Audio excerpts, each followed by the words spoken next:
नमस्कार दोस्तों, स्वागत है आप सभी का फिर से पीके एडवांस साइको यूट्यूब चैनल पर। मैं पंकज शर्मा आप सभी का हार्दिक स्वागत करता हूं। दोस्तों, इस चैनल में हम चर्चा करते हैं मनोविज्ञान, शिक्षण विधियां, हिंदी और संस्कृत की। जिन्होंने भी चैनल को सब्सक्राइब नहीं किया है, चैनल को सब्सक्राइब कर लें। चलिए दोस्तों, बिना समय गंवाए हमारी क्लास को स्टार्ट करते हैं। आज हम चर्चा करेंगे दोस्तों प्रश्नावली या व्यक्ति अनुसूची विधि। विषय है आज का हमारा क्या, प्रश्नावली या व्यक्ति अनुसूची विधि के बारे में आज हम चर्चा करेंगे। देखते हैं इसमें क्या है। सबसे पहले जानते हैं दोस्तों, यहाँ से प्रश्न आपसे पूछ लिया गया है प्रतिपादक। इस जो विधि है इसके प्रतिपादक कौन है, तो दोस्तों आपको ध्यान रखना है इस विधि के प्रतिपादक कौन है। वुडवर्थ इस विधि के प्रतिपादक है। सर्वप्रथम एक एक लाइन इसकी महत्वपूर्ण है। सर्वप्रथम वुडवर्थ ने पर्सनल डाटा इन्वेंट्री कह दीजिए या सीट कह दीजिए का निर्माण किया। सबसे पहले किसने, वुडवर्थ महोदय ने किसका, पर्सनल डाटा इन्वेंट्री या सीट का निर्माण किया। महत्वपूर्ण लाइन है दोस्तों सारी की सारी। ये जो विधि है किसके लिए उपयोगी है, यह विधि शिक्षित व्यक्तियों के लिए उपयोगी है। कैसे व्यक्तियों के लिए, शिक्षित व्यक्तियों के लिए हुई। कारण उसका क्या है, क्योंकि नाम इसका है प्रश्नावली। अब देखिए दोस्तों, प्रश्नों को कौन पढ़ेगा, प्रश्नों को अशिक्षित व्यक्ति तो पढ़ नहीं सकता। जो पढ़ा लिखा व्यक्ति है वही प्रश्नों को पढ़ सकता है, उसके आधार पर आंसर दे सकता है। तो इससे ये निष्कर्ष निकला कि यह जो विधि है कैसे व्यक्तियों के लिए उपयोगी है, शिक्षित व्यक्तियों के लिए उपयोगी है, अशिक्षित व्यक्तियों के लिए ये उपयोगी नहीं है। तो आपको ध्यान रखना है, प्रश्नावली विधि कैसे व्यक्तियों के लिए उपयोगी है, शिक्षित व्यक्तियों के लिए उपयोगी है। आगे देखिए दोस्तों, प्रश्नावली विधि में अनेक व्यक्तियों को एक साथ मापन होने के कारण यह सरल एवं कम समय लेने वाली है। देखिए क्या है प्रश्नावली विधि। प्रश्नावली विधि अनेक व्यक्तियों को एक साथ मापन, अर्थात इस विधि के माध्यम से समूह में हम क्या कर सकते हैं, इस विधि का प्रयोग कर सकते हैं, व्यक्तियों को क्या कर सकते हैं, मापन कर सकते हैं। तो समूह में एक साथ मापन होने के कारण यह विधि कैसी है, सरल भी है और कम समय लेने वाली है। अर्थात शीघ्रता से इसके आंसर भी हमें मिल जाते हैं, इसलिए सरल है और कम समय में ज़्यादा लोगों का अध्ययन हम इस विधि के माध्यम से कर सकते हैं। तो प्रश्नावली विधि एक महत्वपूर्ण दोस्तों विधि है। दोस्तों अभी तक आपने चैनल को सब्सक्राइब नहीं किया, चैनल को सब्सक्राइब कर लें, क्योंकि आपको अगर लाइव क्लास देखनी है तो दोस्तों चैनल आपको सब्सक्राइब करना होगा, तभी आपको लाइव क्लास का नोटिफिकेशन मिलेगा। तो जिन्होंने भी चैनल को सब्सक्राइब नहीं किया, चैनल को सब्सक्राइब कर ले। लाइव क्लास हमारी अच्छी से ग्रीन बोर्ड पर होती है, जिसका फ़ायदा आप ले सकते हो चैनल को सब्सक्राइब करके। आगे देखिए, प्रश्नावली जो विधि है दोस्तों कितने प्रकार की होती है, 4 प्रकार की होती है। ये तो अब तक हमने जो पढ़ा था, ये हमने पढ़ा था प्रश्नावली विधि क्या है। अब देखिए प्रश्नावली विधि के कितने प्रकार होते हैं। प्रश्नावली विधि 4 प्रकार की होती है। कौन कौन सी होती है देखिए।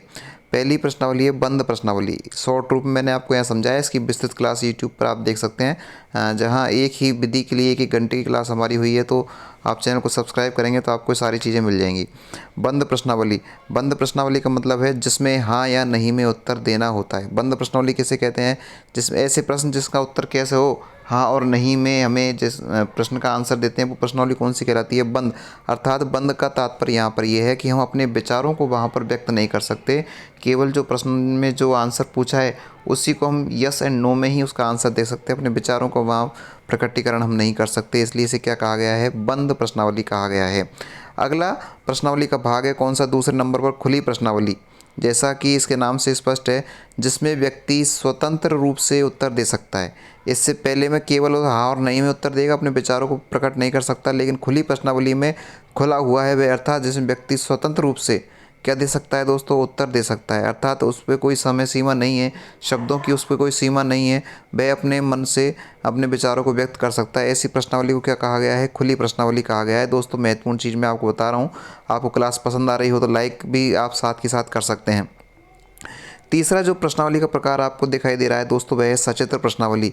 चित्रों के माध्यम से पूछे गए प्रश्नों के उत्तर इसमें दिए जाते हैं। सचित्र नाम से स्पष्ट है, चित्रों के साथ, अर्थात चित्र आपको दिखाए जाएंगे और आपको प्रश्नों के आंसर देने होंगे। ऐसी प्रश्नावली को क्या कहा जाता है, सचित्र प्रश्नावली कहा जाता है। और अंतिम है दोस्तों कौन सी, चौथी प्रश्नावली।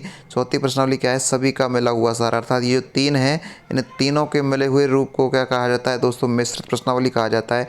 उसमें कुछ उत्तर हाँ और नहीं से भी होंगे, कुछ उत्तर ऐसे भी होंगे जिसमें आप स्वतंत्र रूप से आंसर दे सकते हैं, और कुछ प्रश्न ऐसे होंगे दोस्तों जिसमें आप चित्रों के माध्यम से आप अपने प्रश्नों का उत्तर दे सकते हैं। ऐसी जो प्रश्नावली है जिसमें तीनों का मिक्स है, उसे क्या कहा जाता है, प्रश्नावली, मिश्रित प्रश्नावली विधि कहा जाता है। तो पहली हमने देखी बंद। इसमें बंद प्रश्नावली में क्या होता है, एक बार पन्ने बता दो, जिसमें हाँ और नहीं, अर्थात उत्तर सीमा निश्चित है। खुली प्रश्नावली में विचारों का प्रकटीकरण हम कर सकते हैं। सचित्र में चित्रों को देखकर हमें आंसर दे सकते हैं। मिश्रित में सभी आते हैं। दोस्तों इस विधि का एक दोष भी है, वो भी आपको याद रख लेना है। दोष में अगर बात करूं तो आत्मकथा की भांति इसमें भी व्यक्ति द्वारा कुछ तथ्यों को गोपनीय बनाए रखने के लिए, कुछ तथ्यों को क्या करने के लिए दोस्तों, कुछ तथ्यों को गोपनीय बनाए रखने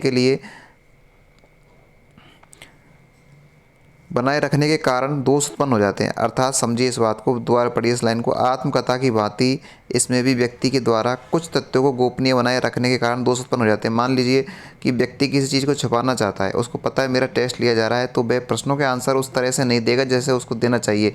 वह क्या छुपा रहा है, वह अपने प्रश्नों के आंसर को गोपनीय रख रहा है। क्या कर रहा है दोस्तों, वह गोपनीय रख रहा है। गोपनीय वह किसी चीज़ को रखेगा तो निश्चित रूप से जो टेस्ट है दोस्तों उसका उद्देश्य पूर्ण नहीं हो पाएगा। इसलिए इस विधि का दोष है कि इसमें अगर बालक को छुपाना चाहता है तो वह छुपा सकता है, इसलिए इस विधि का दोष यह माना जाता है। ठीक है, क्योंकि वह कुछ तथ्यों को गोपनीय रखता है। तो दोस्तों ये हमने देखिए कौन सी विधि, प्रश्नावली व्यक्ति अनुसूची विधि भी जिसे कहा जाता है। इसके प्रतिपादक कौन है, वुडवर्थ। तो दोस्तों आज के लिए बस इतना ही। अगर चैनल को आपने सब्सक्राइब नहीं किया लाइव क्लास देखने के लिए, लाइव क्लास के लिए आप चैनल को सब्सक्राइब कर ले। साथ ही साथ आप यह ज़रूर बताएं कि आपको क्लास कैसी लगी। नीचे आप कमेंट्स बॉक्स में अपने कमेंट्स कर सकते हैं।